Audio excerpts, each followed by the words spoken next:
নতুন ঠান্ডা পড়েছে, তার ওপর বৃষ্টি। তো এই রকম ওয়েদারে খিচুড়ি খেলে কেমন হয় বলো তো বন্ধুরা।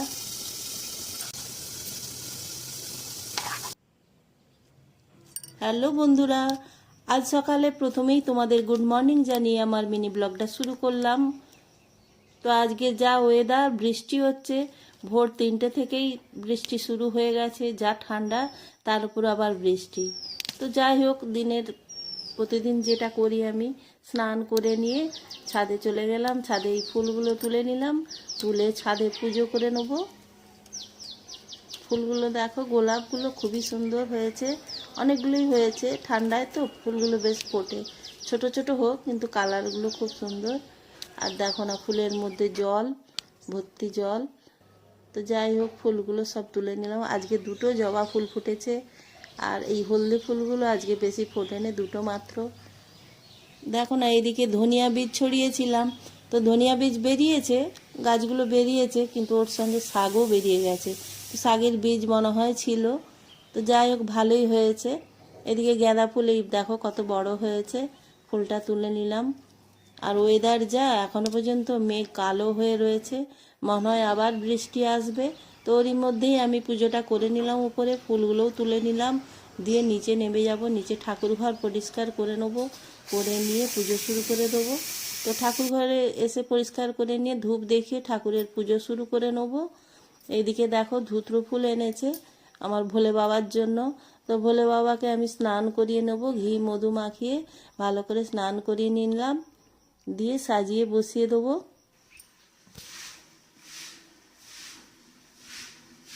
তারপরে আমার গাছের ফুলগুলো দেখো, যতগুলো ফুল তুলেছি, অনেকগুলোই গোলাপ ফুটেছিল। গাঁদা ফুল, একটা বড় অরেঞ্জ কালারের গোলাপ, তার সঙ্গে দোপাটি ফুল আর জবা ফুল, কিছু রঙন ফুলও তুলে নিয়েছি। তো এই ফুলগুলো নিয়ে এসছে, এই ফুলগুলোর ঠিক নাম জানি না আমি। তো যাই হোক, পুজোটা শুরু করে নিলাম, প্রদীপ জ্বেলে নিলাম, দিয়ে সব ঠাকুরের পুজো করে নিয়ে আজকের মতন প্রসাদ দিয়ে পুজো করে নিয়ে ঠাকুর ঘর থেকে এবার বেরিয়ে চলে আসব। তো বিস্কুট কালারের জবাগুলো দেখো, অনেকগুলোই দিয়েছে আজকে। তো পুজো করে নিয়েছি, ভালো করে সাজিয়ে নিয়েছি সব ঠাকুরকে। কেমন লাগছে তোমাদের বন্ধুরা আমার ঠাকুর ঘরে আজ ফুলগুলো সাজিয়েছি। তো দেখো, বাইরে পুজো করে বেরিয়ে এসেছি, দেখছি আবার বৃষ্টি শুরু। দেখো না, ঝমঝমিয়ে বৃষ্টি শুরু হয়ে গেছে। তো আজকে ভাবলাম তাহলে সকালের ব্রেকফাস্টটা একটু নতুন কিছু করা যায়। তো ব্রেড ছিল, আর বাঁধাকপি, আর কালকে শাক নিয়ে এসেছিলো, শাকটা আছে, আর ক্যাপসিকাম ছিল ফ্রিজে, সব কিছু একটু কুচিয়ে নিলাম একটু একটু করে, আর পেঁয়াজ কুচো, কাঁচা লঙ্কা, রসুন কুচি।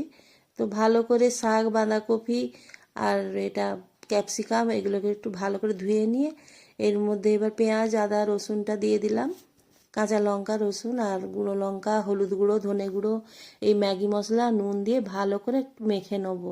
মেখে নিয়ে এই খেসারি ডালের বেসন 2 চামচ দিলাম, আর চাল গুঁড়ি 1 চামচ, আর ছোলার ডালের বেসন 1 চামচ দিয়ে ভালো করে মেখে নিলাম।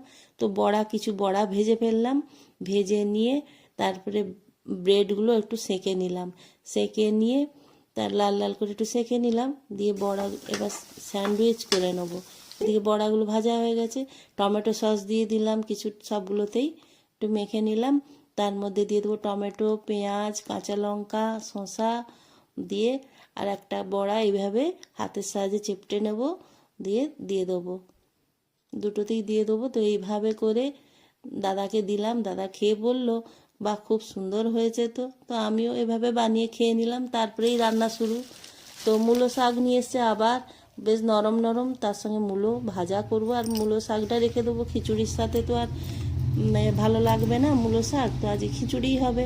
তো মটরশুঁটিও নিয়ে এসেছে, বাজারে নতুন উঠেছে। বাঁধাকপির তরকারি বললো, বাঁধাকপির তরকারি করো আর ফুলকপি দিয়ে খিচুড়ি বানাও। তো ঠিক আছে, টমেটো চাটনিও করতে হবে। তো টমেটোর চাটনির জন্য টমেটো বার করে নিলাম, আর বেগুন ভাজা করো। বেগুনগুলো এখন এতই নরম, ডেলি আমরা বেগুন ভাজা খাই, বেগুন ভাজা খেতে খুবই ভালো লাগে। তো বেগুনও কেটে নেবো। আর এইদিকে 4 রকম ডাল আর চাল সমান সমান নিয়ে ভালো করে ধুয়ে নিয়ে প্রেসার কুকারে দিয়ে দিলাম, যাতে গ্যাসটা খরচা কম হয়। 4টে সিটি দিয়ে নামিয়ে নেবো। ওর মধ্যে একটু সর্ষে তেল, নুন, হলুদ, তেজপাতা দিলাম, সর্ষের তেলটা দেওয়ার কারণ প্রেসারের মুখ থেকে আর যখন সিটিটা পড়বে বেরিয়ে আসবে না জলটা। তো যাই হোক বসিয়ে দিয়েছি। আর এইদিকে বেগুনে নুন হলুদ মাখিয়ে দিলাম, নিউট্রেলাগুলো সেদ্ধ করে নিয়ে জলটা নিভিয়ে রাখলাম। আর বাঁধাকপির আলুগুলো লাল করে ভেজে নিয়ে তারপরে কড়াইতে তেলের মধ্যে পেঁয়াজ আদা রসুন ভালো করে কষিয়ে নিয়ে তার মধ্যে জিরে বাটাও ছিল কষিয়ে নিয়েছি। তারপর ধনে গুঁড়ো লঙ্কা গুঁড়ো হলুদ গুঁড়ো দিয়ে কষিয়ে টমেটো দিয়ে কষিয়ে নিয়ে কাঁচা লঙ্কা দিয়ে আলুগুলো দিয়ে দিলাম, মটরশুঁটি দিয়ে কষিয়ে বাঁধাকপিটাকে দিয়ে একটুখানি নুন দিয়ে ওপর নিচ করে দিয়ে ঢাকা দিয়ে দেবো। বাঁধাকপি এই সময় খেতে খুবই ভালো লাগে, নরম নরম বাঁধাকপি। তো ফুলকপিটাও ভেজে নিলাম খিচুড়ির জন্য। তো এইদিকেও বাঁধাকপির থেকে একটু জল বেরিয়েছে, তো আপনার থেকেই জল বেরোবে, এতই নরম এখন বাঁধাকপিগুলো। তো ঢাকা দিয়ে দিলাম। তো এদিকে ফুলকপিটাও ভালো করে ভেজে নিলাম। আলু খিচুড়ির যে আলু দেবো সেই আলুগুলো লাল করে ভেজে নিলাম।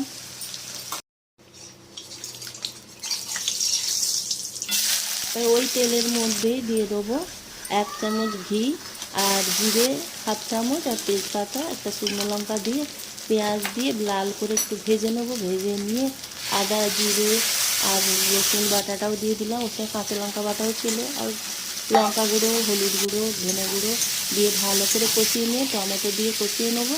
দিয়ে নিউট্রেলাগুলো দিয়ে দেবো, নিউট্রেলাগুলো দিয়ে তার মধ্যে আলুগুলো দিয়ে দেবো, মটরশুঁটিও দিয়ে দেবো। ভালো করে একটু কষিয়ে নিয়ে জল দিয়ে এটাকে ফুটিয়ে নেবো। কাঁচা লঙ্কাও দুটো দিয়ে দিয়েছি, দিয়ে ভালো করে ঢাকা দিয়ে ফুটিয়ে নেবো, সেদ্ধ করে নেবো। এদিকে বাঁধাকপিটাও হয়ে গেছে, বাঁধাকপিটা একটু ভালো করে নেড়ে চেড়ে নেবো।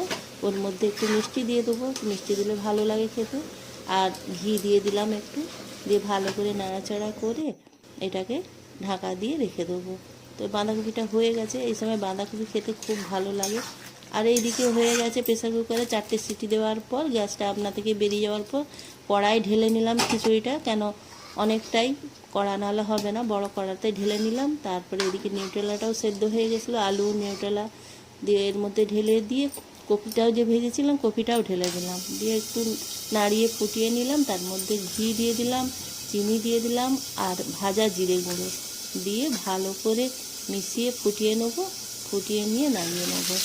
তো হয়ে গেল খিচুড়িটা। এইভাবে একবার খিচুড়িটা বানিয়ে খেয়ে দেখবে, খুবই তাড়াতাড়ির মধ্যে হলো না বলো বন্ধুরা? প্রেসার কুকারে করলাম আর কড়াই ঢেলে ফুটিয়ে নামিয়ে নিলাম, গ্যাসটাও কম খরচ হলো। তো এবার ভাজাগুলো করে নেবো, বেগুন ভাজা বড়া ভাজা করে নেবো, কিছু পাঁপড় ভেজেও নেবো আর টমেটোর চাটনি বানিয়ে নেবো। টমেটোর চাটনি না হলে তো খিচুড়ি ভালোই লাগে না। মূলো ভাজাও করে নিলাম। তো খাওয়ার টাইমও হয়ে গেছে, তোমাদের দাদার জন্য থালাটা সাজিয়ে নিলাম সুন্দর করে। তো কেমন লাগছে আমার আজকে থালিটা সাজানো তো কমেন্ট করে জানিও বন্ধুরা। আর আমার আজকের লাঞ্চ মেনুগুলো কেমন হলো সেটাও জানিও। আর আমার এই মিনি ব্লগটা দেখার জন্য তোমাদের অসংখ্য ধন্যবাদ। সবাই ভালো থেকো, সুস্থ থেকো। আজকের মতন আসছি।